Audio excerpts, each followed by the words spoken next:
ایک دفعہ کا ذکر ہے کہ جنگل میں ایک شرارتی چوہا رہا کرتا تھا۔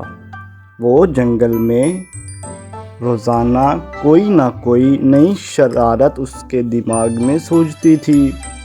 ایک دن اس نے شیر کو تنگ کرنے کا سوچا اور وہ شیر کے پاس گیا اور اس سے کہنے لگا، بادشاہ سلامت، میں نے آپ کے لیے ایک جگہ پر شکار تلاش کیا ہے، آپ اس کو کھا کر آپ کا پیٹ بھر جائے گا۔ آپ جنگل کے دوسری طرف جائیے اور وہاں پر اس شکار کو کھا لیجئے۔ شیر اس کی بات پر بہت خوش ہوا اور وہ شکار کی تلاش میں نکل گیا۔ چوہا بہت خوش ہوا کہ شیر اس کے جال میں آ گیا ہے۔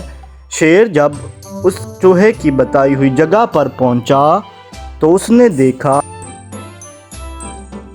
کہ وہاں پر کوئی بھی شکار موجود نہیں تھا جس کو وہ کھائے گا اور اپنا پیٹ بھر لے گا۔ اس نے کافی ادھر ادھر تلاش کی لیکن اسے کوئی نہ مل سکا۔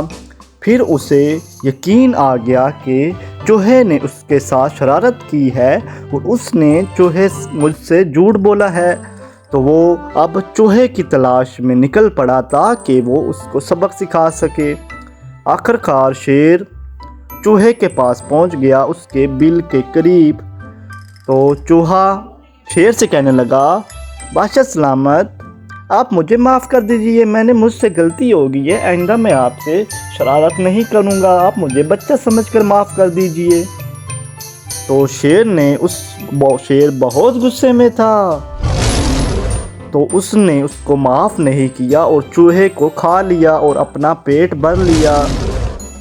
اس کے بعد چوہے کو اس کے جھوٹ کی سزا مل گئی اور آئندہ اب وہ اپنی جان سے ہاتھ دھو بیٹھا۔